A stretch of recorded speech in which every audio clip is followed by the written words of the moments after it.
Bismillah, izin tanya Ustadz, karena kitab Injil lebih dahulu diturunkan daripada Al-Quran.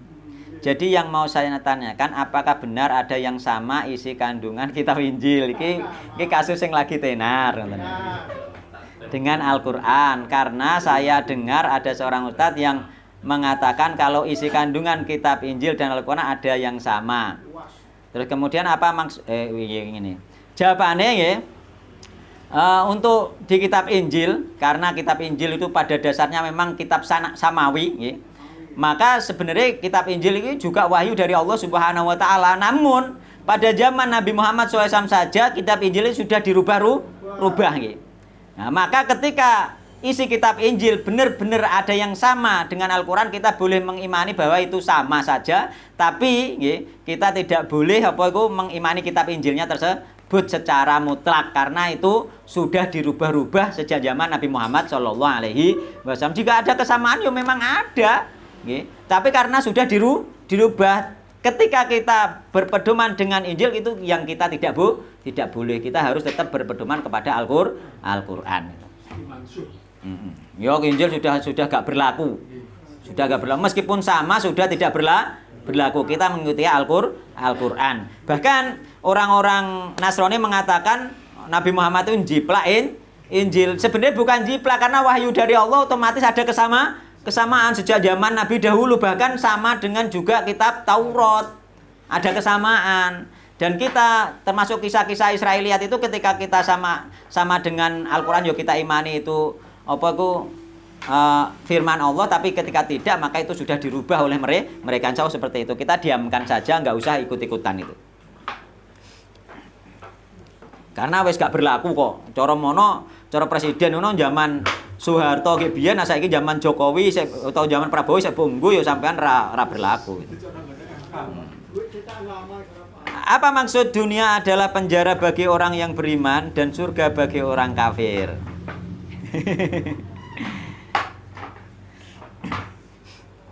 Maksudnya piye, Pak? Apa maksud dunia adalah penjara bagi orang yang beriman? Artinya kita itu dibatasi dengan aturan-aturan oleh Allah Subhanahu wa taala. Bukan berarti ketika penjara kita itu susah, bukan. Bukan seperti itu. Bahkan meskipun kita di penjara mungkin bisa lebih bahagia daripada orang kafir. Adapun orang-orang kafir, yaitu surga bagi orang kafir, itu maksudnya adalah mereka bebas hidup di dunia tanpa ada ikatan aturan-aturan itu. Wis dibebaskan dalam arti yo sebenarnya bukan bebas, sebenarnya dia disuruh memeluk agama Islam kok kan ngono. Ya. Jadi sebagaimana siapa itu dulu Umar bin Khattab pernah ketemu orang Yahudi. Ya. Ketemu orang Yahudi, orang Yahudi hidupnya susah. Ya. Jadi ketemu Umar bin Khattab pernah ketemu orang Yahudi. Orang Yahudi itu hidupnya susah. Ya. Lihat keruan orang Yahudi bilang kepada Umar bin Khattab, jarene wong Islam iku uripe ning donya kaya di penjara, wong liyane Islam iku kaya ning surga. Uripku kok susah.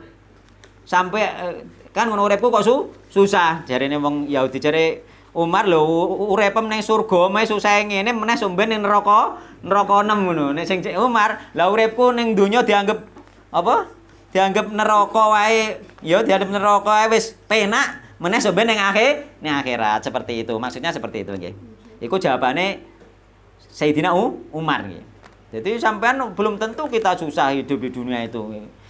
Bahkan mungkin malah lebih bahagia kita meskipun dianggap di penjara. Yakni kita memang terikat dengan aturan. Aturan tersebut untuk kebaikan kita. Contohnya aturan apa itu?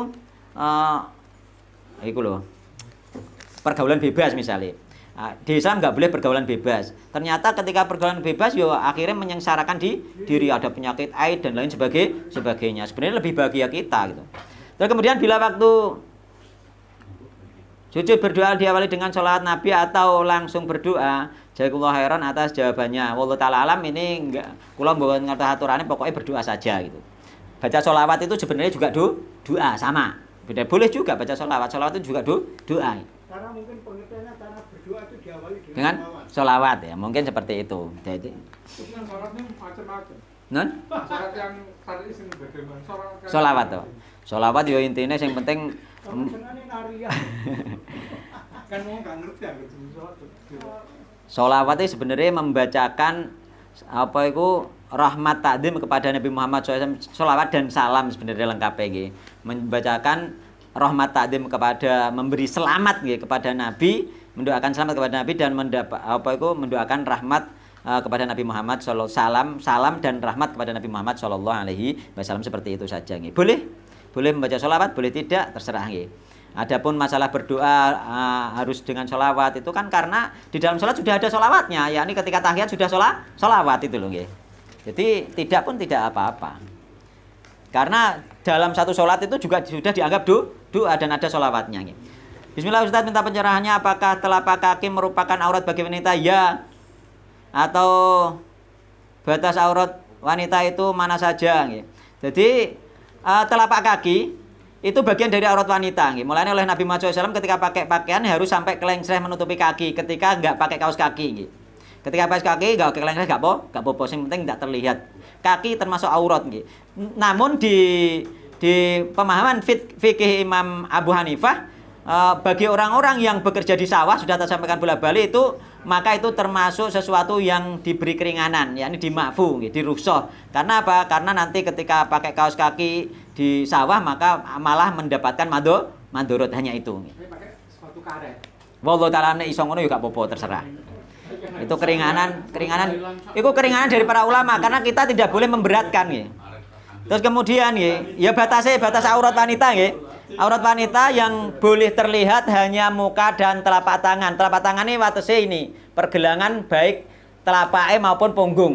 Ini tidak termasuk aurat itu. Karena Rasulullah dulu pernah itu melihat telapak tangannya wanita yang dulu itu ketika memberikan pertanyaan kepada Nabi Muhammad SAW nggih, ayadu rajulin au imroatin, apakah ini tangan wanita atau tangan laki-laki? Terus wanita ini tangan wanita Rasulullah nggih.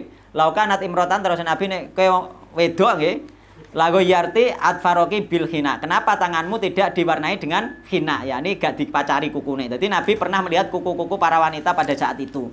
Maka tangan ini mulai punggung tangan dan telapak tangan tidak masuk kategori aurat. Berarti kalau wanita sholat ini kelihatan nggak apa-apa. Nek menurut itu iya sebenarnya, tapi yang umum di masyarakat diikutkan aurat. Dikencang ini. Nggih. Wallahu taala alam, itu hanya usaha dicencang pun tetap kelihatan akhirnya kok. Itu hanya hanya istihad saja agar tidak sini agar gak kelihatan saja. Kita itu mengikuti perjalanan itu. Enggak masalah, ketutup juga boleh. Itu iya. Ketutup boleh, juga tidak termasuk aurat. Wong wadok Nggih. lanang nggak boleh gitu. Ketutup apa nih? Oh, wong lanang nggak boleh. Karena wong lanang itu batasnya juga pergelangan ini. Nabi karena Rasulullah itu komise itu sampai ke ini. Ruzgun ki pergelangan ini. Sedikit Ustaz. Nggih. Kalau laki-laki sholat bajunya panjang gitu kok itu nggak boleh. Nah, itu masuk kategori melipat baju, itu ada hadisnya tersendiri nggih. Maksudnya ya. Iya, enggak boleh nggih. Tapi nggak boleh. Ya. Nah, aku larangan termasuk menguncir rambut dan melipat baju. Wah, wis bawis dan sholat itu jatuh. Wallahu taala alam, enggak usah bahas atu-atu. Rasa bahas atu-atu. Mun, ada lanjutannya langon oleh iki. Nggih, batas aurat itu nggih, kaki masuk kategori aurat, bahkan telapak kaki juga masuk. Mulane nek salat telapak kakine harus tertutup. Nggih. Wanita telapak kaki pun masuk kategori aurat, nek salat harus tertutup, mulai rukoe kudu klengsreh. Terus kemudian nggih, apa hukumnya memberi pinjaman uang atau barang kepada tetangga atau saudara yang dipergunakan untuk acara pernikahan dan yang tidak disunahkan? Acara pernikahan kan disunahkan. Utara acara walimah yang mubah juga banyak. Syukuran secara umum tanpa peringatan apa-apa itu juga boleh. Maka dibolehkan meminjamkannya. Adapun tidak syar'i, misalnya di acara walimah ngadano orkesan, itu urusan dia sendiri, tapi walimahnya sendiri itu sunnah itu.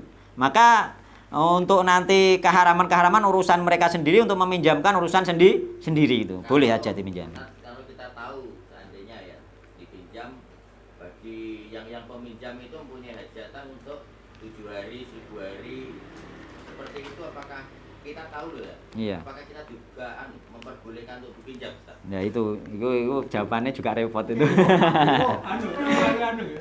Mudorotan. Itu nanti kita begini nggih, di masyarakat itu karena ilmu bid'ah, ilmu sunnah itu masih langka, kita lihat kondisi.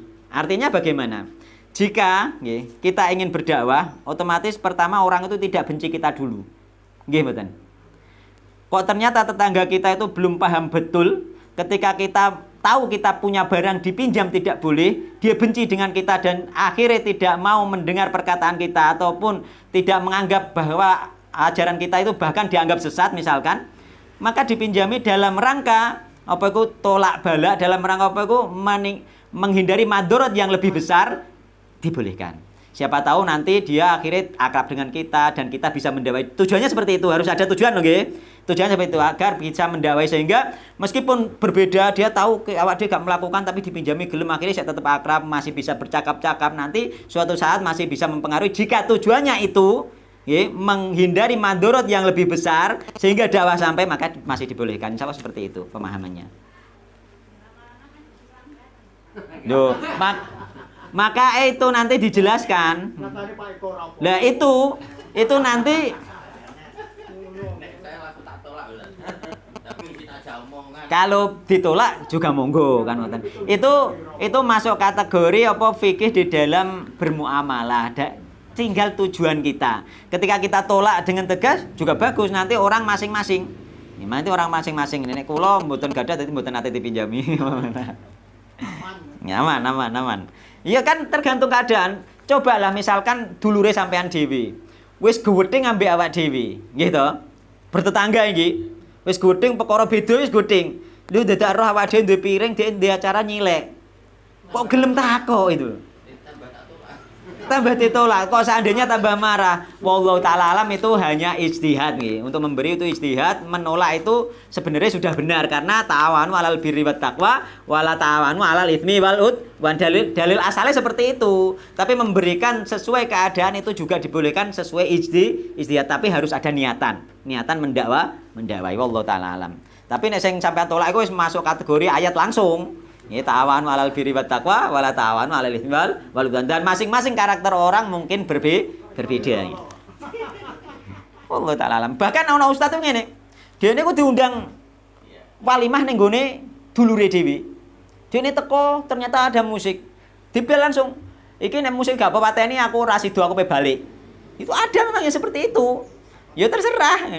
Ada aku balik akhirnya dipateni. Wong dulure teko ben dolan, akhirnya dipateni. Pernah ada yang seperti itu. Jadi kita kan bisa melihat, mungkin saudaranya itu dengan dia taat, dengan dia hormat, mungkin dia saudara lebih tua atau mungkin dia lebih dihormati atau mungkin dia lebih berilmu, kan dia bisa ngitung-ngitung untuk menggertak itu. Kan ngoten. Tapi nek kira-kira kowe wis gak dianggap, wis gak takoki blas. Ki ape muni ngono aku gak tekon gak pateni sakarepmu lah ngono kan ngoten. Tapi memang pernah ada itu nggih. Kula ngertos ceritane niku nggih. Nek gak pateni nek ana musik aku gak teko itu. Pernah ada. Musik iki nggone geresane Pak Warsono kok. Pak Warsono kok. Wallahu ta'ala alam. Itu ada pembahasannya tersendiri nanti. Yo, keadaan itu bisa iku mau masuk kategori darurat bisa, masuk kategori hajat bisa. Jadi sesuatu yang haram itu nanti ada dua. Haram wasilah itu ketika kita butuh saja boleh dilakukan. Nek haram zat itu ketika kita darurat boleh dikerjakan. Nanti lihat-lihat. Pokoknya di setiap keadaan mungkin orang itu bisa berbeda itu. Mulane kita itu gak usah nginjen kancane kaya ngene kaya kok ngene aja. Engko dadine akhirnya sak majelis kuwi saling elek-elekan perkara delok keadaane nang omahe masing-masing iku delok lho tanggane anu jute isuk teko ngono bareng ngono. Nginceng iku aja. Sing penting didakwahi di majelis taklim dan kita belajar ilmu, masalah di rumah diistihati masing-masing. Engko wonge iku tanggung jawabe dia dengan Allah masing-masing sesuai ilmu yang dia bawa gitu. Dong, itu biasanya masa peralihan, Pak. Masa peralihan itu kadang teko, kadang sesuai gak kan ngoten. Wong urang itu masing-masing nek iso langsung ninggal ono sing iso ono masa peralihan. Mulane aja diinceng kancane ngono lho. Iku nek cara kula ngoten nggih. Bon. Terus. Jadi iku mungkin pilihan jenengan Bu, nek kaya Pak Eko mau nggih saged dalile langsung Al-Qur'an, nek kaya kula seterangno mang dalile para ulama memang membuat ijtihad sesuai keadaan dan harus mempunyai tujuan itu. Yang ketiga, jika memakai celana panjang dan bajunya di bawah lutut lebih sedikit, apakah ini sudah termasuk syar'i tapi bajunya longgar? Kadang celananya agak ketat tapi bajunya atasan. Yang jadi masalah celananya yang ketat. Ojo ketat-ketatnya celana wong wedok sing longgar boleh-boleh saja nggih. Ya maksudnya celanane ketat sing mepet ning gone kentol ngono iku yo beda nggih. Karena apa? Karena kategori pakaian itu yang menutup. Mulane termasuk wong lanang. Uga wong wedok tok iki, Pak. Wong lanang pakai celana itu oleh para ulama sebenarnya nggih disarankan bajunya yang panjang. Ketika bajunya enggak panjang disarankan pakai sarung. Karena pantatnya ngecap itu pakai salat ngecap kongguri ngecap pantatnya apa celana yang ngecap itu masuk kategori itu aurat gitu. Jadi bentuk pantatnya yang ketok ngecap, apalagi bentuk anunya kadang ketok ngerembul, itu masuk kategori aurat itu. Iya, makanya itu sebenarnya nggih selama ini memang pernah tak sampaikan sih di sana di Jujukan. Memang para ulama memang seperti itu. Jika dia pakai celana, jika bajunya pendek, nggih, nggak sampai panjang sampai ke dengkul itu, maka dianjurkan pakai sarung gitu. Karena itu masuk kategori aurat. Terus apa itu? Iya, ketika sudah kepakai sarung nggak ada masalah gitu. Atau pakai jubah sampai bawah nggak masalah. Itu masalahnya yang pakai celana. Apalagi selama ini yang kita lihat ada orang kenal sunnah pakai celana cingkrang, pakai kaos, sholat. Gegere ketok pas sujud ruku itu. Maka ini harus dijaga. Makanya ketika kita itu ya sudah memang celana yang di atas mata kaki itu bagus, tapi kita harus melihat aurat-aurat kita apakah nanti ngecap. Wis sarung celononan mepet, nggih bokonge ketok jendul-jendule iku ya akhirnya aslinya juga aurat bagi laki-laki sebenarnya itu juga aurat. Makanya di sana itu orang pakai celana pasti pakai gamis yang seperempatan itu sampai pakai dengkul itu seperti itu. Ini sebenarnya berlaku juga untuk laki-laki bukan perempuan saja nggih. Wallahu taala alam. Enggak kelihatan auratnya. Lekuknya. Sebagaimana wanita misalnya pakai kaos yang leku-leku ini masuk aurat nggak boleh. Kalau wanita leku-leku kan merangsang, kalau laki-laki kan. Nah jenengan marahi normal kok, Pak. Jenengan kan normal, Pak. Nah nek jenengan niku kira-kira roh wong lanang bentuke bokonge terus bentuke lekere anu terus sampean merangsang ya aneh gitu. Wallahu taala alam nggih sampun mawon nggih. Dadi ngoten Bu nggih, dadi pakaian ini boleh pakai wanita itu pakai celana boleh. Yo memang pakai celana itu untuk dalaman memang seperti itu nggih. Tapi atasannya harus paling tidak ke bawah dengkul nggih. Terusan kemudian pakai kaos kaki dan lain sebagainya. Napa? Menurut dalil umum bahwasanya pakaian laki-laki tidak boleh menyerupai perempuan kan Yeah. itu perempuan tidak boleh pakai. Yang saya tanyakan kadang-kadang begini loh, seorang ustaz ini kan pakaian perempuan, dia pakai anu ya mau keno atau kudung atau apa ya, tutup di sini, entah tutup apa Pak? Enggak anunya tuh, apa kudung lah, kudung. Tapi laki-laki ya kayak juga pakai kudung barang ini kayak wong Arab ini loh Ustaz. Endi lek pakai kudung? Itu loh pakai Iku surban dan kudung itu beda. sorban. Iya. Perempuan kan juga pakai sorban ditutup dulu. Iya. Sama itu kan enggak pakaian perempuan lah itu. Enggak. Perempuan. Mboten. Surban sama kerudung itu nanti beda, cuma memang di beberapa hadis sama-sama dikatakan khimar. Maka ketika dipakai laki-laki dinamakan surban, khimar itu. Ketika dipakai wong itu dinamakan jilbab seperti itu. Jilbab. Heeh. Itu enggak apa-apa lagi. Enggak. Bukan jilbaban itu, surban yang arane. Enggak menyerupai. Nih sampean menyerupai laki-laki itu makainya coba makainya, sama enggak makainya? Enggak sama. Cara pakainya beda. Nek wong wedok dikenekno, terus nah, dadine jilbab. Beda. Jadi cara pakainya itu beda dan itu sudah ada sejak zaman Nabi Muhammad SAW. Jadi untuk masa sekarang tidak bisa diungkit-ungkit karena Nabi Muhammad juga pakai surban dan Nabi Muhammad mengusap surban. Maka bahkan di riwayat hadis kemarin mengusap khimar. Nah, khimar dan sorban itu sebenarnya disamakan sama-sama kain yang diletakkan di kepala. Namun nek dipakai wong itu diarani jilbab, nek dipakai wong lanang diarani sorban. Ngoten mawon wallahu taala alam ya. Wallahu taala alam, semoga pembahasan ini mendatangkan barokah, manfaat ya, mendapatkan ridho Allah Subhanahu wa taala. Subhanakallahumma bihamdika asyhadu an la ilaha illa anta astaghfiruka wa atubu ilaik. Wassalamualaikum warahmatullahi wabarakatuh.